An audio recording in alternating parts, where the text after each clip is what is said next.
하나님께 불순종함으로 하나님의 심판을 받아서 바벨론에 의해 멸망되었던 이스라엘은 패망의 역사를 보내고 있었습니다. 하나님께서 그들의 실상을 보여주시기라도 하듯 에스겔을 환상을 통해서 골짜기로 인도하시고 그 골짜기에는 마른 뼈들이 굉장히 많이 있었습니다. 골짜기의 마른 뼈들은 스스로 아무것도 할 수 없었습니다. 그래서 사실은 마른 뼈만으로는 아무 일도 일어날 수 없었지요. 그러므로 마른 뼈는 사실 쓸모없는 것이었습니다. 지금 이스라엘은 그런 처지가 된 겁니다. 바벨론이라고 하는 골짜기에 쓸모없이 버려져 있었던 마른 뼈 말입니다. 그럼에도 불구하고 하나님은 마른 뼈, 쓸모없이 버려져 있었던 그 마른 뼈들, 즉 그 이스라엘을 그대로 버리시지 않았습니다. 여전히 관심을 두고 계셨습니다. 어쩌면 그래서 에스겔을 향해서 이 뼈들이 능히 살 수 있겠냐라고 말씀하셨는지도 몰라요. 다시 말하면 하나님이 다시 살리실 수 있다라고 하는 의지를 표현하시기라도 하듯 말입니다. 하나님은 그 쓸모없는 마른 뼈들을 다시 살려내셨고 그리고 극히 큰 군대가 되게 하셨습니다. 그냥 살려내신 것이 아니었고요. 군대가 되게 하셨어요. 다시 말하면 무언가 하나님이 사용하시기를 원하시는, 무언가 하나님께서 뜻하신 대로 쓰시기를 원하시는 하나님의 군대로 만드셨다는 겁니다. 쓸모없었던 마른 뼈들을 군대로 만드셔서 하나님은 여전히 하나님의 뜻 안에 그들을 사용하시기를 원하셨다는 겁니다. 우리의 인생도 그럴 수 있습니다. 때로는 여러분, 우리가 살고 있는 모든 삶의 정황들을 아무리 봐도 무엇을 기대할 수 없을 만큼, 또 나 스스로도 내가 이런 처지에 뭘 할 수 있을까? 그러면서 아무 일도 일어나지 않는 내 삶 때문에 때로는 실망하기도 하고 좌절하기도 합니다. 그럼에도 불구하고 하나님은 반드시 그런 모든 과정들을 좋은 일이 되게 하시기도 합니다. 우리가 실수하고 실패할 수 있지요. 부정할 수 없습니다. 때로는 그래서 그 선택의 결과를 짊어지고 살아가야 되기도 하지만 하나님은 분명히 그런 실수와 실패의 뼈저린 경험도 우리의 삶의 밑거름이 되게 하셔서 오히려 더 우리의 삶을 지혜롭게 살아갈 수 있도록 이끌어 가시기도 합니다. 정말 더 이상 바닥으로 떨어질 수 있을까 싶은 생각이 들 만큼 깊은 절망이 있을 때도 말입니다. 그렇게 고통의 시간을 보내고 있을 때도 말입니다. 이게 끝이구나 라고 여겨지는 그런 절망의 시간들 가운데서도 말입니다. 오히려 하나님은 우리를 가꾸시고 또 다듬으셔서 오히려 그 시간을 우리를 되살려내시는 시간으로 만들어 가시기도 합니다. 분명한 이유가 있다면 하나님은 우리를 향하신 계획이 있으시기 때문에 그렇습니다.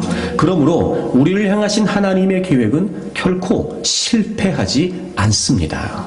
그래서 하나님은 그런 모든 시간들을 통해 하나님이 사용하시기에 합당한 하나님의 사람으로, 그 하나님의 뜻을 감당할 수 있는 준비된 사람으로 하나님은 우리를 빚어 가신다는 거예요. 하나님이 이스라엘 백성들을 군대로 만드셔서 하나님의 목적대로, 하나님의 뜻대로 사용하시려고 했던 것처럼 여러분, 하나님은 우리 또한 그렇게 사용하시기를 원하시기에 때로는 여러분, 우리에겐 힘겹고 어려운 시간일 수 있고 고통스럽고 괴로운 시간일 수 있지만 그럼에도 불구하고 하나님은 그 모든 시간들을 통해 결코 여러분, 우리가 지금 바라보고 있는 우리의 상황이나 우리의 모습 그대로 버려두시는 것이 아니라 반드시 하나님은 살려내셔서 큰 군대가 되게 하신다는 거예요. 쓸모없는 마른 뼈도 군대를 만드셔서 사용하시는 하나님 아버지. 여러분, 그분이 우리의 삶의 아버지이시고 우리의 삶의 주인이심을 믿습니다. 그럼 하나님께서는 그런 과정, 그런 시간들을 통해 어떻게 마른 뼈들을 다루셨는가? 어떻게 하나님은 이스라엘 백성들을 빚어가고 계시는 걸까? 도대체 그 시간을 통해 어떤 과정을 통해 하나님은 이런 쓸모없는 마른 뼈도 군대로 만드시는 걸까? 여러분, 우리가 지난 주일에 함께 그런 말씀을 나눴습니다. 하나님은 정결케 하신다, 이렇게 말씀을 드렸어요. 사실 이스라엘 백성들이 이렇게 됐던 이유가 뭐였냐면, 여러분 지난주에 말씀을 찾아보긴 했습니다만 다시 한번 좀 찾아보려고 합니다. 에스겔 36장을 보겠습니다.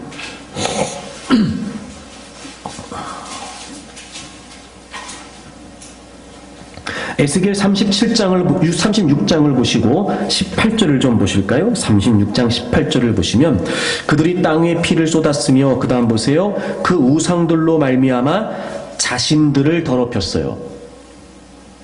자신들을 더럽혔어요. 그래서 하나님께서 하나님의 분노를 그들 위에 쏟으시고 그들을 그 행위대로 심판하여 각국에 흩으며 여러 나라에 해치신 거였어요. 여러분, 지금 이스라엘 백성들이 왜 쓸모없는 마른 뼈가 돼버린 거냐면요, 그들이 하나님께 불순종하고 우상을 숭배함으로 말미암아 자신들을 더럽혔다고요. 여러분, 하나님이 그들을 더럽히신 게 아니었고요, 그들 스스로가 하나님께 불순종하고 우상 숭배함으로 스스로가 자신들을 더럽힌 거예요. 하나님께서는 지금 마른 뼈 같은 처지가 된 이스라엘의 문제가 그들이 범한 죄 때문이라는 걸, 그래서 그들이 지금 더럽혀져 있다는 것을 알고 계셨습니다. 이제 하나님은 그들을 다시 사용하기를 원하셨어요. 그래서 제일 먼저 하셨던 일이 뭐냐면, 더럽혀져 있었던 그들을 깨끗게 하시는 거였습니다. 그래서 36장 25절에 보시면, 맑은 물을 너희에게 뿌려서 너희로 정결하게 할 것이다. 곧 너희 모든 더러운 것에서와 모든 우상 숭배에서 너희를 정결하게 할 것이다. 더럽혀져 있었던 그들을 하나님이 깨끗게 하시겠다는 겁니다. 지난주에 그런 말씀 드렸습니다. 여러분, 죄는요, 쓸모 있는 것을 쓸모 없게 만듭니다. 그도 그럴 것이, 여러분, 아무리 소중하고 아무리 귀한 것이라 하더라도 더럽혀져 있다면 그 가치를 상실하게 됩니다.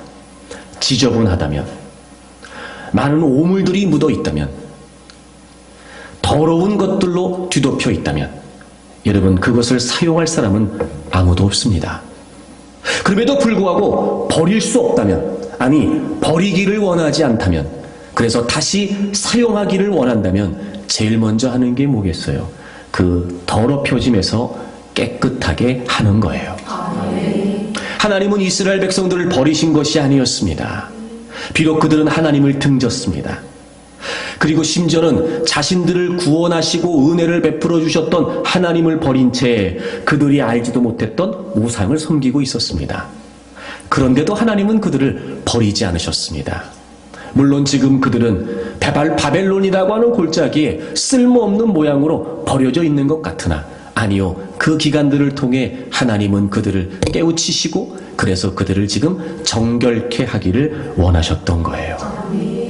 여러분, 그렇습니다. 하나님은 우리를 하나님의 뜻대로 그리고 하나님의 계획대로 사용하기를 원하십니다. 근데 하나님이 우리에게 원하시는 건 뭔지 아세요? 어떤 기능이나 어떤 능력이나 혹은 지식이나 힘이나 하나님이 그런 거 원하지 않으십니다. 하나님이 우리에게 원하시는 건 무엇이냐면 우리가 정결하기를 원하시는 거예요.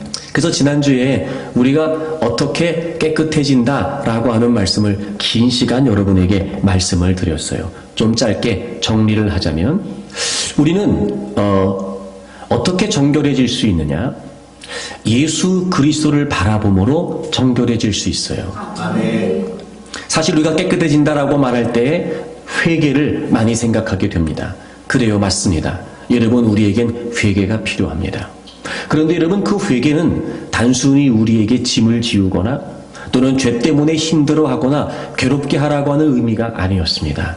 여러분, 진정한 회개는 예수님을 바라보는 거였습니다.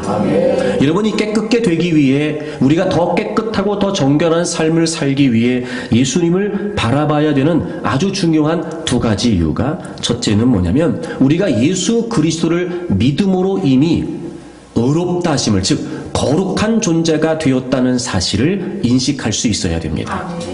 여러분, 우리 골로새서 1장을 좀 찾아보실까요?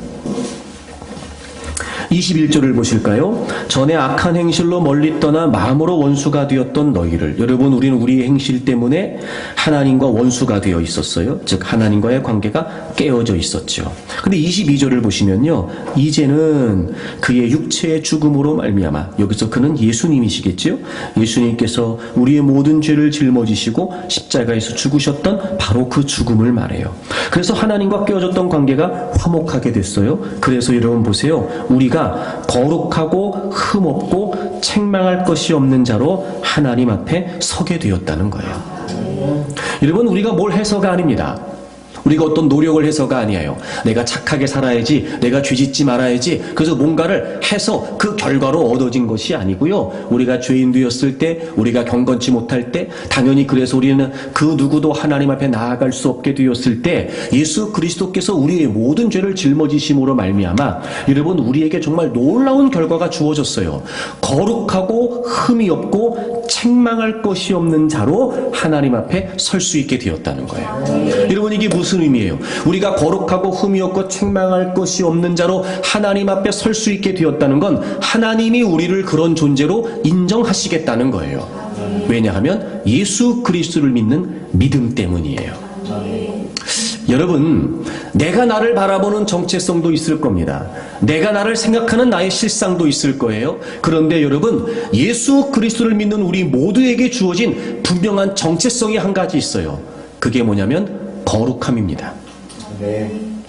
그래서 로마서 8장에 보면 그리스도 예수 안에 있으면 결코 정죄함이 없다고 말씀하셨어요.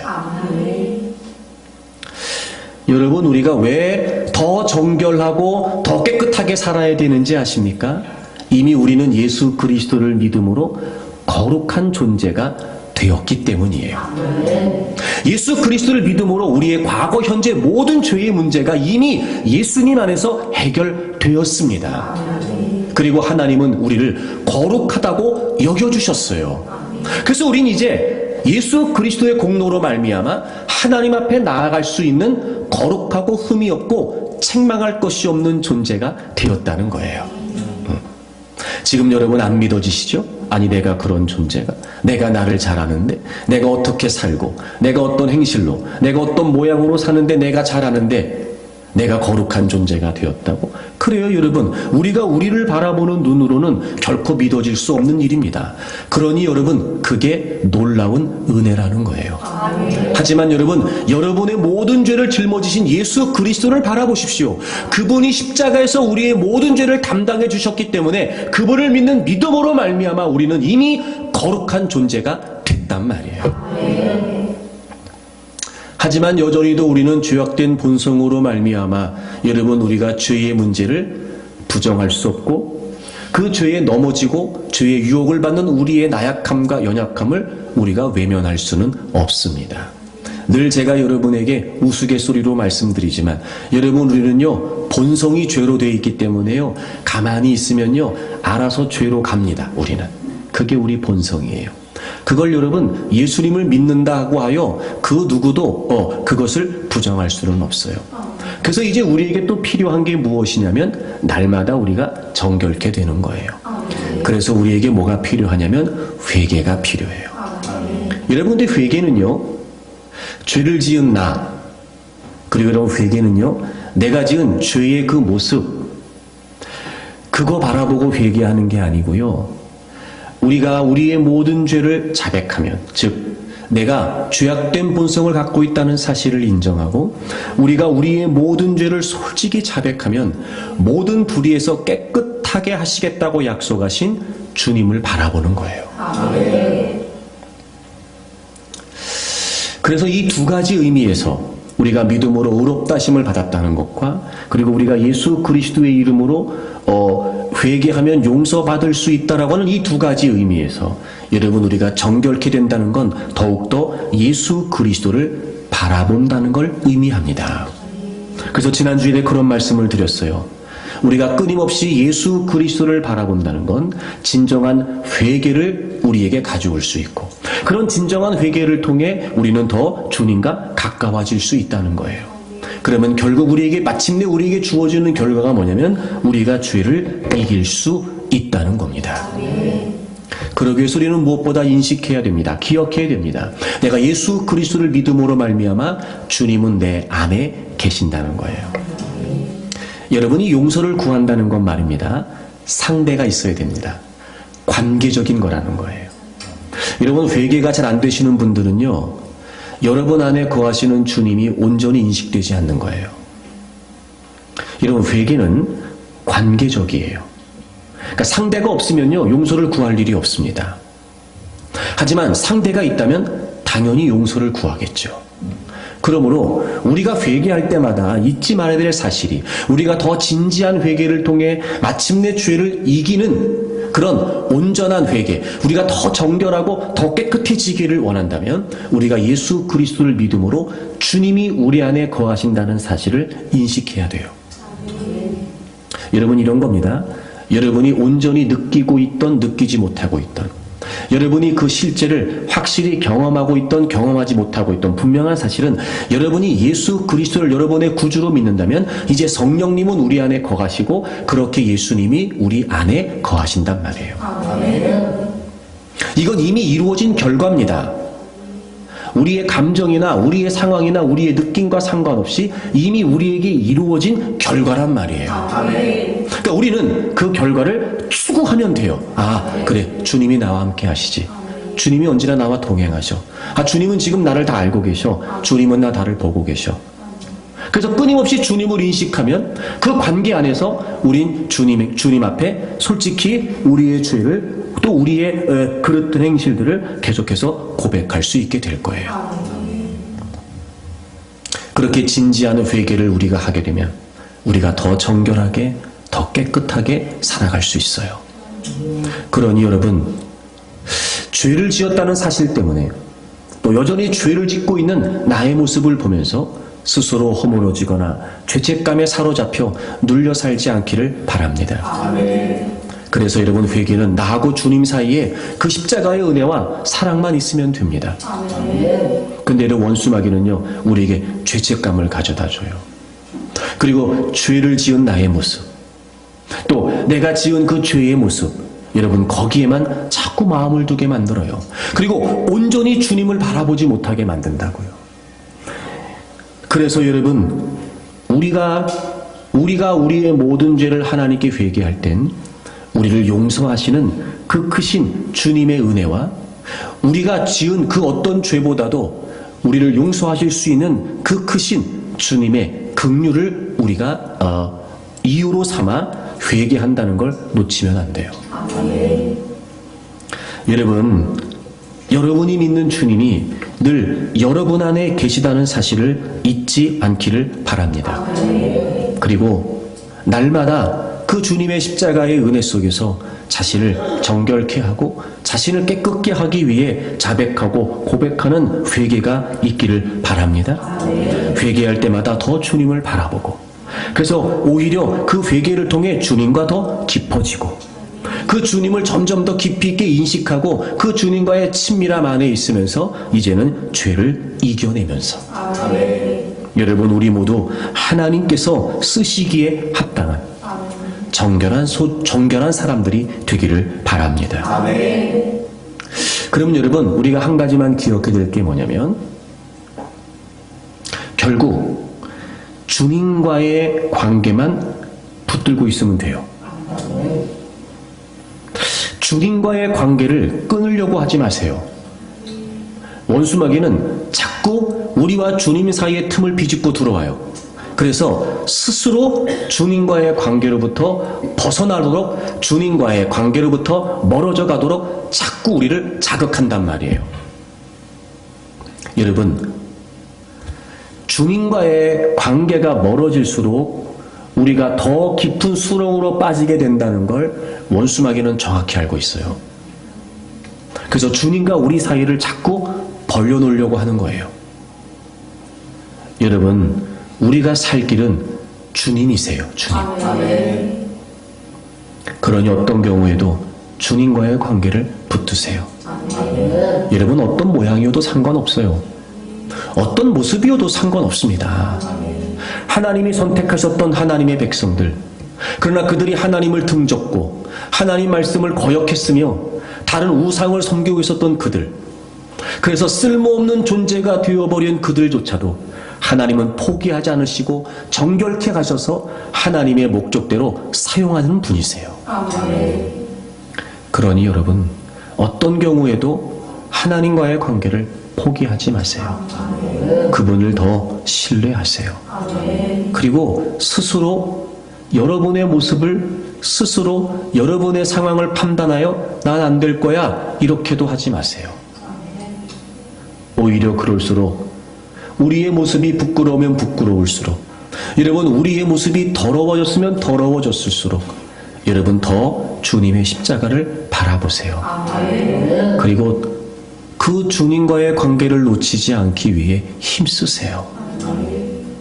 회개하면 되고 돌이키면 되고, 그런 중에 주님은 우리를 용서하시고 깨끗게 하시고, 우리가 여러분 살 길을 열어주시고 우리가 새로워질 수 있는 새로운 삶을 살 수 있도록 이끌어 주실 테니, 여러분 그 어떤 경우에도 그 주님의 십자가를 놓치지 말고 여러분 늘 회개하면서 그 모든 죄의 짐들을 벗어버리고 늘 하나님 앞에 회개하면서 우리가 더 깨끗하게, 더 정결하게, 더 거룩하게 여러분 하나님 앞에 합당한 존재들로 살 수 있기를 바랍니다.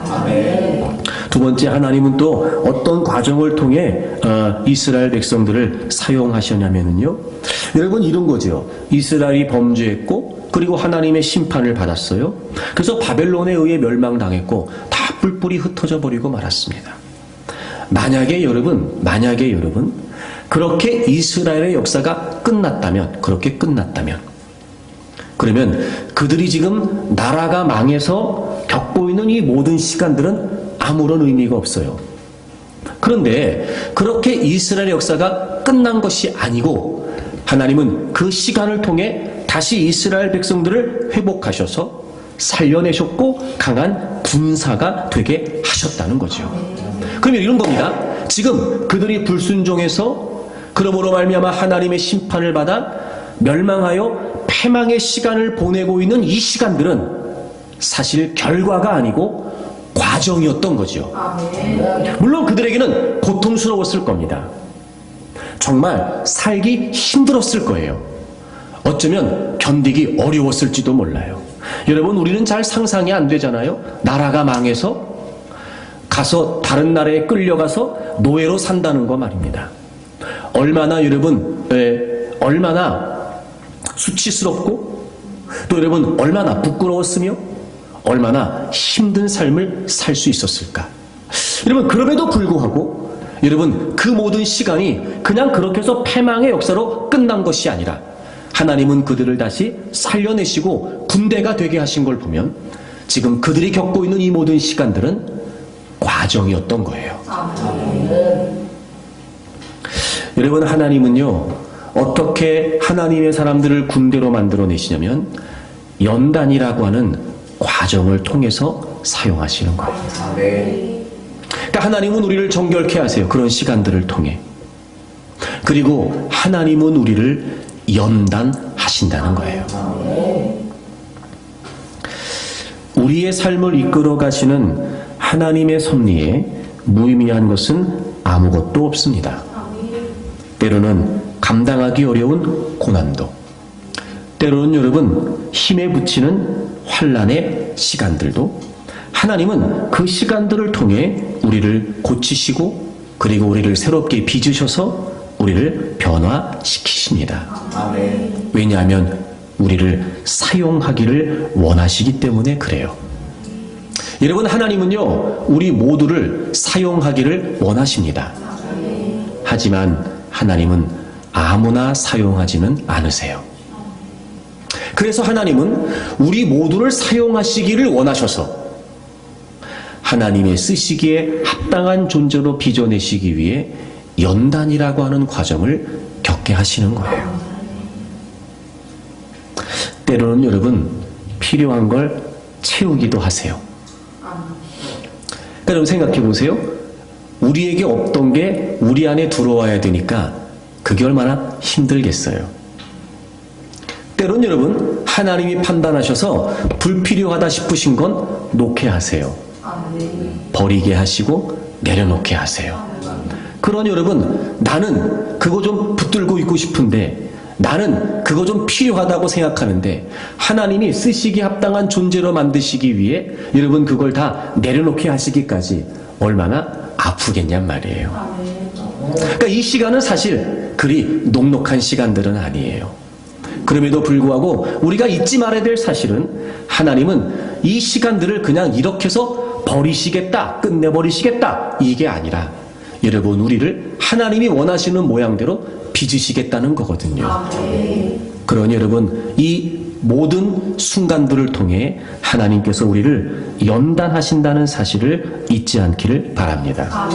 여러분, 그럼 우리가 이 시기를 겪고 있다고 할 때 과연 우리에게 필요한 태도가 뭐겠냔 말이에요. 우리에게 필요한 태도가 뭘까? 어떻게 하면 되겠어요, 여러분? 그러니까. 자, 하나님이 우리를 그 여러 가지 다양한 많은 힘겨운 순간들을 통해서 이제 우리를 연단하시는 거예요. 그래서 하나님이 원하시는 모양대로 이제 빚어가시는 거란 말이에요. 그러니 여러분, 우리에게 필요한 건 뭐겠어요? 그냥 하나님을 신뢰하고 맡기는 거예요. 그대로 우리가 그게 안 되는 거예요. 그래서 우리는요, 끊임없이 내가 원하는 나의 모습을 고집합니다. 근데 하나님은요, 계속해서 하나님이 원하시는 나의 모습을 고집하세요. 여러분이 말도 안 되는 팽팽한 긴장, 사실은 그게 우리를 더 힘들게 하는 거예요. 여러분, 우리 한번 톡 까놓고 생각해 보자고요. 결과적으로 봤을 때 여러분, 내가 원하는 나의 모습이 더 낫겠어요? 하나님께서 원하시는 나의 모습이 더 낫겠어요? 1번이에요? 2번이에요? 그렇죠, 여러분. 근데 우리는요, 내가 원하는 나의 모습을 고집하려고 그래요. 하나님, 이거는 나에게 필요한데요? 야, 필요 없어. 빨리 내려놔, 너 그거 없어야 된다. 너 그거 없어져야 돼. 너 그거 바뀌어야 돼. 하나님, 나 이거 꼭 있어야 될 것 같은데. 야, 필요하지 않아. 고집 부리는 거예요. 여러분, 왜 무언가를 우리가 꽉 쥐고 있을 때 말입니다. 내가 알아서 그걸 탁 놓으면은 편해요. 근데 꽉 쥐고 있는 걸 안 놓으려고 해서 어쩔 수 없이 외부에 의한 힘이나 압력에 의해 그걸 놓으려면 어떻게 돼요? 아파요. 부러질지도 모르지. 이것처럼 괴로운 일이 없어요. 그런데 여러분, 하나님은 내가 원하는 나의 모습 가지고는 안 되니까 하나님께서 원하시는 나를 만드시기 위해 빚어가시는 거예요. 하나님, 난 이만하면 됐어요. 야, 그걸 가지고 안 돼. 더 필요해. 너 이것도 있어야 된다. 너 이것도 필요해. 너의 인격이, 너의 성품이, 너의 재능이 이것도 필요해. 하나님, 나 이거면 됐어요. 그거 난 싫어요. 나 그렇게 살고 싶지 않아요. 야, 무슨 소리야? 이거 필요해. 빨리 다 담아. 이러니 여러분, 내가 굳이 원하고 수용하고 싶지 않은 것들을 하나님께서 이런저런 환경을 통해 자꾸 우리 속에 집어넣으셔서 그 부족한 부분을 채워가시려고 하니까 내가 고집을 부리면 고집을 부릴수록 그건 점점 더 힘들어지는 거예요.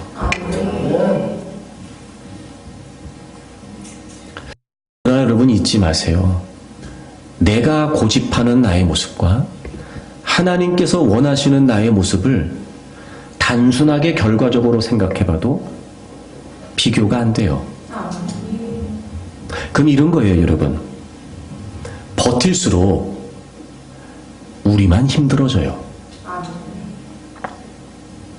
적어도 하나님께서 예수 그리스도를 통해 저와 여러분을 구원하시고 하나님의 계획과 섭리 안에 하나님의 거룩한 목적을 위해 우리를 예비하셨다는 사실이 분명하다면 하나님은 하나님의 열정을 다하여 마침내 하나님의 뜻을 이루시는 신실하신 하나님이실 텐데 여러분, 우리가 무슨 마음으로 그걸 거부하고 무슨 마음으로 그걸 싫다 하냔 말이에요. 정말 하나님이 내 삶의 주인 되심이 분명하고 하나님의 선하심과 인자하심을 우리가 신뢰한다면 여러분이 연단의 시간에 우리에게 필요한 태도는 뭐냐면 하나님을 신뢰함으로 맡기는 거예요. 여러분, 하나님이 우리의 이해를 돕기 위해 이런 설명을 하시는 대목이 나와요. 여러분, 예레미야 18장을 찾아보세요. 예레미야 18장을 보시면 1절에 여호와께로부터 예레미야에게 임한 말씀에 이르시되, 그러니까 하나님이 예레미야에게 말씀하시는 거예요. 2절, 너는 일어나 토기장이의 집으로 내려가라. 하나님 말씀하시는 거예요. 너 토기장의 집으로 가. 내가 거기에서 내 말을 내게 들려주리라. 그러니까 그 토기장의 집에서 예레미야가 그 무언가를 보는 과정에 이제 하나님이 그에게 말씀하실 게 있다는 거예요. 그래서 예레미야가 토기장의 집으로 갔어요. 3절에 보시면 내가 토기장이의 집으로 내려가서 본즉 그가 농로로 일을 하는데, 여러분 토기장이가 그릇을 만드는 거예요. 이 농로가 뭔지 아시지요? 네, 그렇게 해서 지금 그릇을 만드는 일을 막 하고 있는 거예요. 4절에 보니까 진흙으로 만든 그릇이 토기장이의 손에서 터져요. 이 터진다는 말이 무슨 말이냐면 깨진다는 거예요. 그러니까 그릇을 진흙으로 만든 그릇이 있는데 그걸 토기장이가 다시 그걸 깨뜨리고 있는 거예요. 그걸 어떻게 하나 봤더니 그가 그것으로 자기 의견에 좋은 대로 다른 그릇을 만들고 있었어요. 그러니까 토기장이가 그릇 만드는 걸 보는데 원래 진흙으로 만들어진 그릇이 있었는데 그걸 막 다시 깨뜨리는 거예요, 토기장이가. 그러더니 다시 자기가 원하는 그릇을 지금 만들고 있었던 거지요. 그리고 5절, 그때 하나님의 말씀이 내게 임해요. 하나님이 예레미야에게 할 말이 있다고 하셨잖아요. 그리고 말씀하신 거예요. 6절, 여호와의 말씀이니라 이스라엘 족속아 이 토기장이가 하는 것 같이 내가 능히 너희에게 행하지 못하겠느냐. 이스라엘 족속아 진흙이 토기장이의 손에 있음 같이 너희가 내 손에 있느니라. 하나님이 이스라엘 백성들을 이렇게 다루시겠다는 거예요. 지금 어떻게 해요? 하나님이 원하시는 대로 깨뜨려서 다시 만들더라도 하나님은 하나님 자신이 원하시는 대로 하나님의 백성들을 빚으시겠다는 거예요. 여러분, 우리의 인생이 하나님의 손 안에 있습니다. 우리의 인생이 하나님의 손 안에 있어요. 그래서 하나님은 하나님이 원하시는 대로 만드시기 위해 때로는 깨뜨리시기도 하는 거예요. 그래서 여러분, 이 깨어짐이라고 하는 건 사실 모두에게 힘겨운 일일 수 있습니다. 달갑지 않은 일일 수 있거든요. 그럼에도 불구하고 깨어짐이라고 하는 건 하나님이 깨뜨리신다는 건 그렇게 부서뜨려서 버리시겠다는 게 아니고 다시 만드시겠다는 거예요. 분명히 하나님이 토기장이의 모습을 보면서 이렇게 말씀하시죠. 진흙이 토기장이 손에 있음 같이 너희가 내 손에 있다. 토기장이가 다 깨뜨리더니 4절에 보시면 자기 의견에 좋은 대로 만들었어요. 자기 의견에 좋은 대로. 하나님이 그렇게 하시겠다는 거예요. 하나님 생각에 맞게, 하나님 계획에 맞게, 하나님의 섭리에 맞게 하나님이 우리를 만드시겠다는 거예요. 그럼 여러분, 지금 우리가 이 연단의 과정이라고 했을 때 비록 우리에게는 깨어짐의 시간인지라 우리에게는 힘들고 괴롭고 아플 수 있지만 그럼에도 불구하고 우리가 뭘 기대할 수 있지요? 하나님이 하나님의 뜻에 맞게 다시 만드시겠다는 거예요. 그걸 기대할 수 있단 말이에요. 그러니까 하나님을 믿고 맡기면 돼요. 제 인생이 하나님의 손에 있습니다. 하나님의 뜻대로 저를 빚으실 거지요. 이 깨어짐의 시간들이 저에게는 참 힘들고 아픕니다. 하지만 하나님 부숴서 버리시겠다는 게 아니라 하나님이 다시 하나님이 원하시는 모양대로 만드시겠다는 거죠. 알겠습니다, 하나님. 제가 하나님을 신뢰합니다. 그리고 저를 그렇게 하나님께 맡기겠습니다. 하나님, 저를 하나님 모양대로 좀 빚어주세요. 오히려 말입니다. 오히려. 그리고 또 하나 여러분 보세요. 이렇게 토기장이들이 그 그릇을 깨뜨려서 다시 만들 때는 말입니다. 자기가 원하는 대로 다시 만들 때는 말입니다. 이전의 모습보다 더 가치 있게 만들어요. 더 쓸모없게, 소위 더 모양 빠지게, 더 우스꽝스럽게 만드는 사람이 없어요. 적어도 토기장이가 깨뜨려서 다시 만들 때는 이전보다는 더 아름답고 더 존귀하고 더 가치 있게 만든단 말이에요. 적어도 토기장이도 그렇게 만든다면 여러분, 하나님께서 우리를 빚어가실 때 말입니다, 우리가 생각했던 나의 모습보다 더 못나게 만드실까? 더 쓸모없는 존재로, 더 형편없는 존재로 만드실까? 천만에요, 여러분. 오히려 어쩌면 우리가 여전히도 우리가 고집하는 모습을 주장하고 있기 때문에 우리가 더 형편없어지는 건 아닐까? 하나님이 우리를 더 아름답게, 더 존귀하게 빚으시려고 하는 분명한 계획을 갖고 계심에도 불구하고 우리 스스로의 모습을 고집하는 가운데 우리는 더 점점 가치 없는 모습으로 전락해버리는 건 아닐까? 여러분, 적어도 하나님이 우리의 인생을 이끌어 가실 때 결코 우리가 생각하는 우리의 모습보다 더 가치 없는, 쓸모없는 존재가 되게 하실 리가 없습니다. 왜냐하면 이미 하나님께서는 우리를 예수 그리스도라고 하는 그 어떤 것과도 같이 비교가 되지 않는 아주 소중한 예수 그리스도를 십자가에 못 박으시고 우리를 건져내셨기 때문에 하나님 앞에 우리는 소중한 존재요, 하나님 앞에 우리는 존귀한 존재요, 하나님 앞에 우리는 보배로운 존재입니다.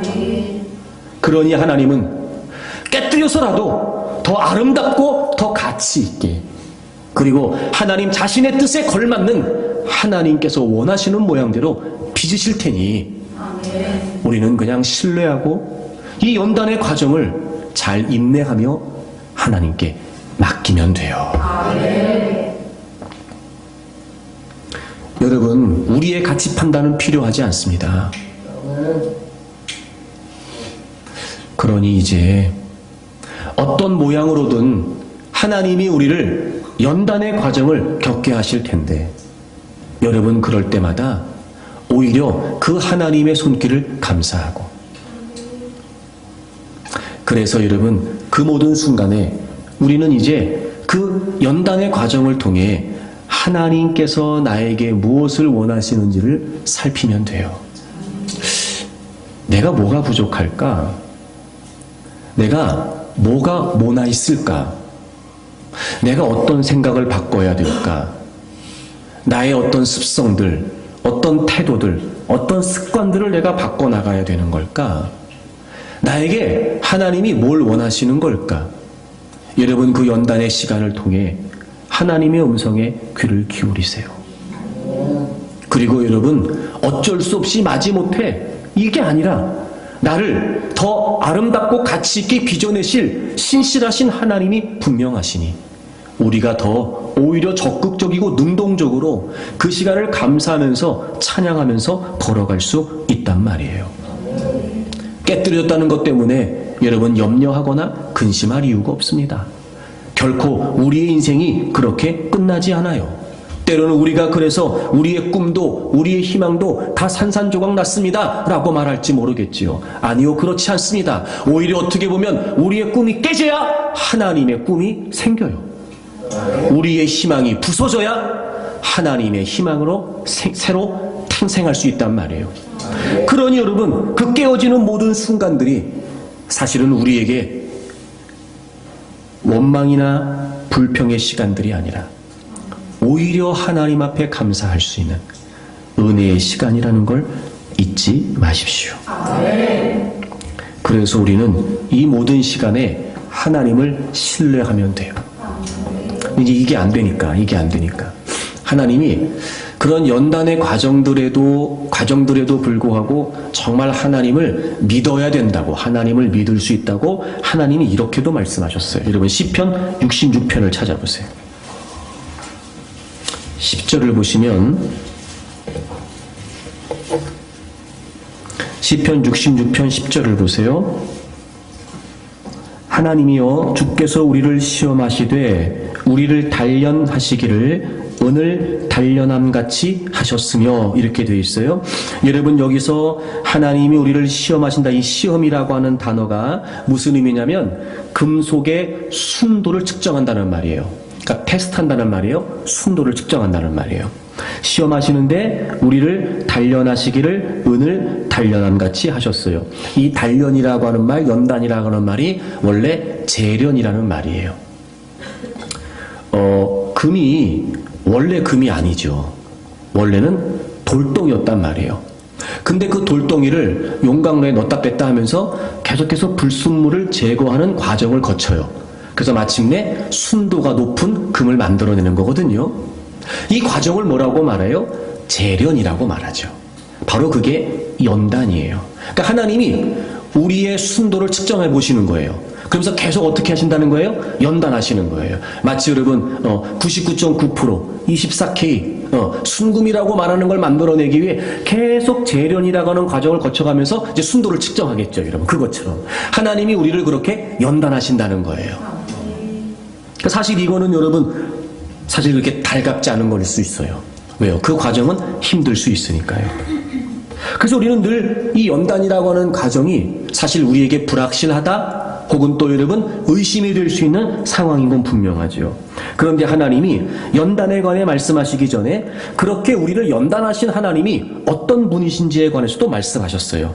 9절을 보겠습니다. 9절. 우리 9절을 다 같이 읽겠습니다. 9절을 다 같이 읽겠습니다. 시작. 그는 우리 영혼을 살려두시고 우리의 실족함을 허락하지 아니하시는 주시로다. 아멘.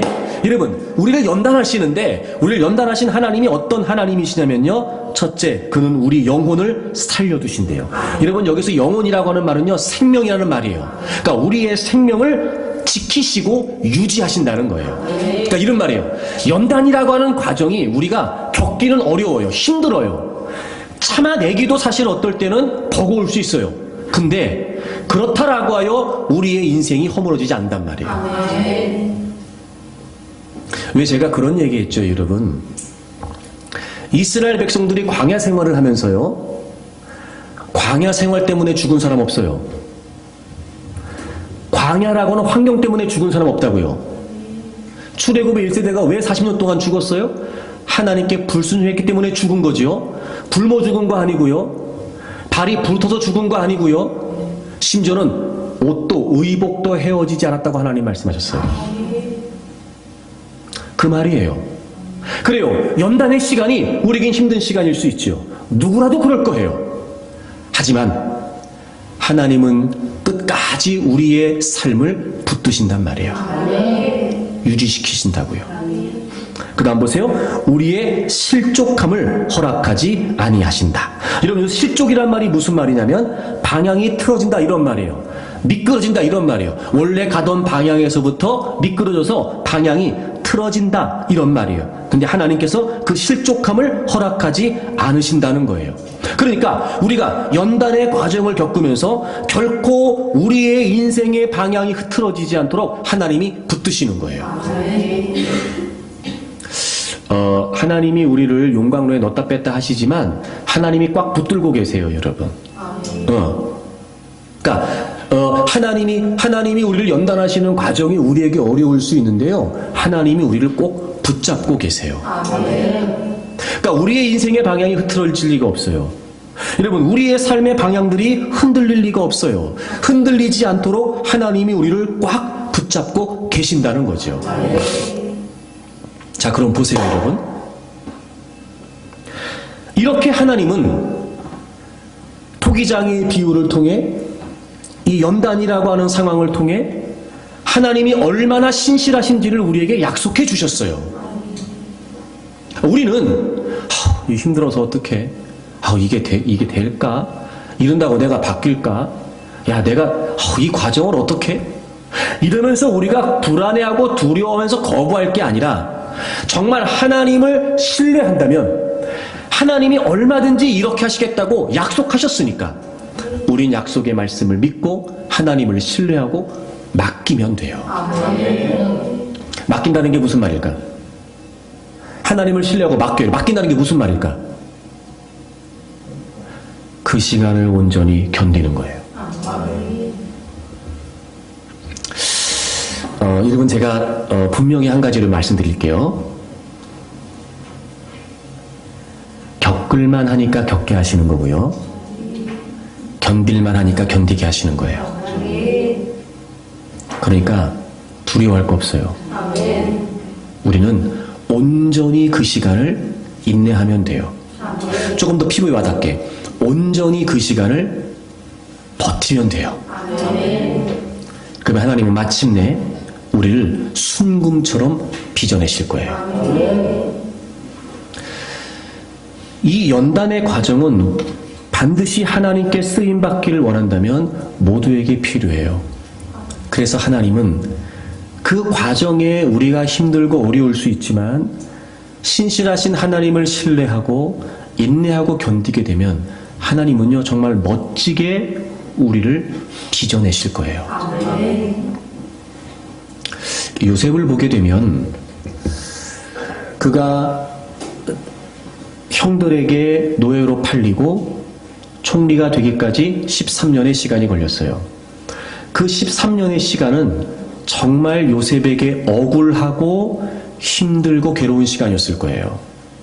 그리고 고통스러운 시간이었을 거예요. 그런데 여러분, 그 13년의 시간들을 통해서 그 과정에 정말 요셉이 바뀌었다, 이렇게까지 변할 수 있을까 싶을 만큼의 놀라운 변화를 보여주는 대목이 나와요. 여러분, 먼저 창세기 37장을 좀 보시겠어요?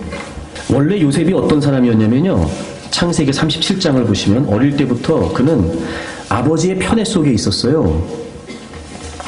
그래서 3절에 보시면, 37장 3절에 보시면 요셉은 노년에 얻은 아들이므로 이스라엘이, 여기서 이스라엘 야곱이에요. 야곱이 여러 아들들보다 그를 더 사랑하고 그를 위해 채색옷을 지어줬어요. 노년에 얻은 아들임과 동시에 야곱이 정말 사랑했던 라헬이 낳은 첫 번째 아들이기도 했거든요. 그렇기 때문에 요셉은 야곱에게 굉장히 남달랐을 거예요. 그래서 유독 다른 아들들은 아니었는데 유독 야곱이 요셉은 채색옷을 입혔어요. 그리고 늘 자기 곁에 소위 말해 끼고 있는 거예요. 끼고 있는 거예요. 더 사랑했어요. 그래서 그랬는지 여러분, 요셉의 성격을 알 수 있는 대목이 2절에 보시면 야곱의 족보는 이러하니라. 요셉이 17세의 소년으로서 그의 형들과 함께 양을 칠 때에 그의 아버지의 아내들 비라와 실바의 아들들과 더불어 함께 있었더니 그가 그들의 잘못을 아버지에게 말했다는 거예요.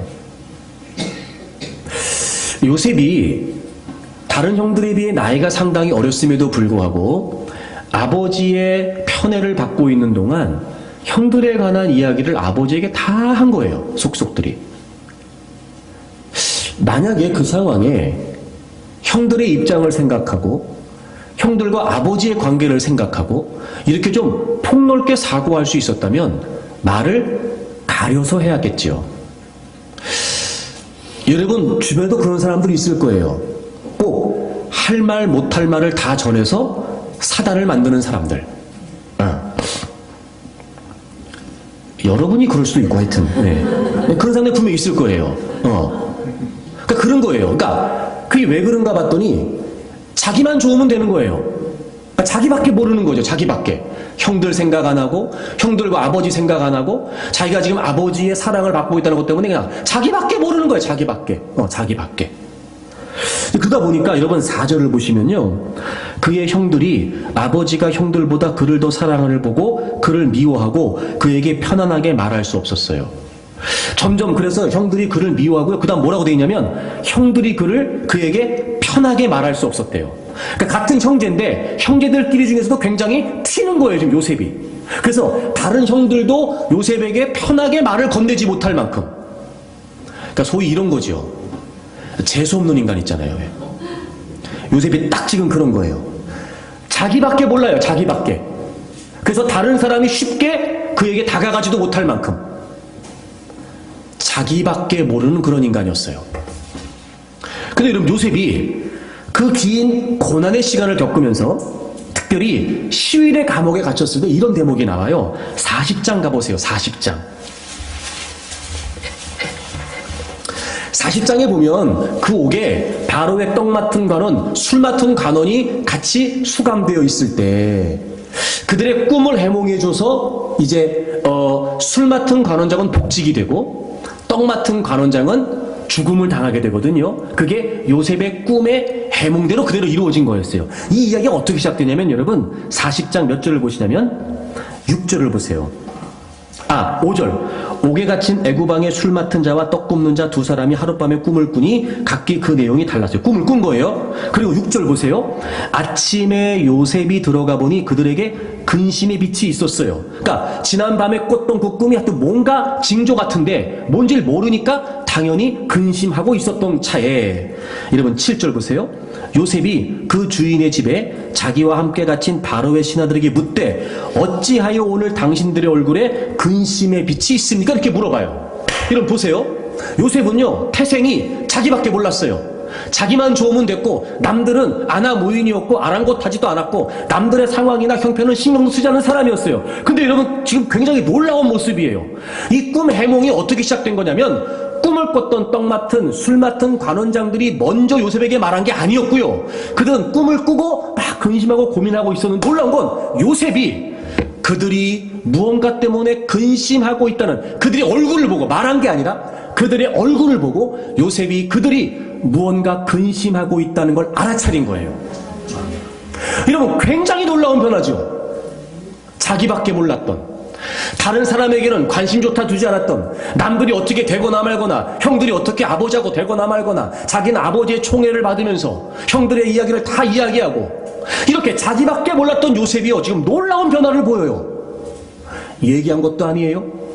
하룻밤 꿈 때문에 근심하고 있었던 그들의 낯빛을 살펴가면서 먼저 다가가 물어요. 혹시 무슨 일이 있으십니까? 왜 이렇게 오늘 얼굴이 근심빛이세요? 라고 먼저 말이죠. 그리고 꿈을 해몽해 주게 됐어요.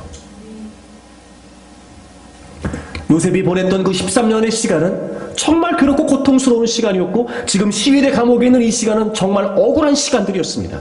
그럼에도 불구하고 그는 이 시간을 통해 분명히 그가 지금 변하고 있습니다. 그 시간을 통해 하나님이 지금 만지시고 계시는 거예요. 요셉이 뭐가 부족했는지 요셉이 뭐가 났었는지 하나님은 지금 그걸 모난 부분을 깎아내시고 부족한 부분을 덧붙여 가시면서 채워가시면서 지금 요셉을 빚으신 거예요. 그리고 그가 지금 놀라운 변화를 보이게 되죠. 그도 그럴 것이 하나님이 그를 쓰시는 건 단순히 요셉이 애굽의 총리가 아니었어요. 여러분 7년 풍년의 기간이 지나고 7년 흉년의 그 7년의 풍년의 시간들을 까맣게 잊어버릴 수밖에 없을 만큼 극심한 7년 흉년을 보내는 그 기간에 그 많은 백성들을 그 많은 주위의 사람들을 살펴 그들을 살려내는 아주 중요한 위치를 감당해야 했기에 요셉이 원래 갖고 있었던 아버지의 총애를 받으면서 변질되고 왜곡되고 삐뚤어진 그의 성격으로는 그의 심성으로는 도무지 하나님의 일을 감당할 만한 깜이 될 수가 없었기 때문에 하나님은 13년이라는 고통의 시간을 통해 요셉을 만지신 거예요. 여러분 그 누가 나는 지금이라도 하나님께 쓰임받는 게 자신 있습니다 라고 말할 수 있을까? 그 누가 하나님 저 이 정도면 충분하지 않습니까? 왜 저를 쓰시지 않습니까? 라고 말할 수 있을까? 적어도 우리가 이 땅에 살아가는 동안 나를 향하신 하나님의 분명한 목적이 있고 내가 그 거룩한 하나님의 목적대로 쓰임받기를 원하고 그래서 하나님의 영광을 위해 하나님의 이름을 위해 살아가기를 원하는 분명한 이유가 우리에게 있다면 여러분 이미도 하나님께서 우리를 죄와 사망의 권세 가운데서 건져주신 놀라운 하나님의 은혜가 정말 내게 큰 은혜라고 하는 생각이 들어. 내 한평생 내 한 몸 주님을 위해 살겠습니다 라고 하는 다짐과 각오가 그 놀라운 십자가의 은혜와 사랑 때문에 있는 사람이 확실하다면 비록 여러분 우리가 보내야 되는 연단의 시간과 과정들은 힘겹고 어려울 수 있지만 그럼에도 불구하고 나도 모르는 나의 모습들 때로 내가 애써 부정하고 나는 그렇지 않아 라고 감추고 싶었던 나의 모난 모습들 나 때문에 얼마나 많은 사람들이 힘든지 나 하나 때문에 얼마나 많은 관계들이 깨어지고 있는지 내가 인정하지 않고 내가 외면하고 있은 그런 나의 모습들 그런 나의 부끄러운 모습들 나도 내가 싫어하는 나의 그릇된 모습들 그래서 주님이 우리를 연단하시는 거예요. 하지만 여러분 오히려 기대되지 않습니까? 때로는 나도 내 모습 때문에 실망하는데 그런 과정들을 통해 하나님의 나를 빚어내실 수 있다면 오히려 우리에겐 그런 시간이 필요한 거죠. 나도 모르는 나의 부족한 모습들, 그러나 하나님이 그걸 채우시고 나의 모난 모습들을 하나님께서 깎아내신다면 여러분, 오히려 그 시간은 우리에게 버거우시고 힘든 시간이 아니라 오히려 우리의 그 시간은 감사한 시간이에요. 물론 연단의 과정을 겪으면서 우린 다 모를 수 있습니다. 하지만 그날에 가면 알게 되겠죠. 정말 주님이 나를 사랑하셔서 부르셨고 하나님의 뜻대로 쓰시기 위해, 하나님의 영광을 위해 쓰시기 위해 나를 빚어가고 있다는 사실을, 지금까지 빚어왔다는 사실을 그날에 가면 알 수도 있으니 여러분, 연단의 시간은 오히려 우리에게 감사한 시간이에요. 하나님은 쓸모없는 마른 뼈도 군대로 만드시는 분이세요. 여러분, 우리가 우리 모습 때문에 실망하거나 좌절하거나 낙심할 거 없습니다. 오히려 하나님이 하나님의 시간표 안에 우리를 다루고 계시고 빚어가고 계신다는 사실을 여러분 믿으십시오. 그리고 하나님을 신뢰하고 여러분의 삶을 맡기세요. 그러면 하나님께서 하나님이 원하시는 모양대로 빚으실 거예요.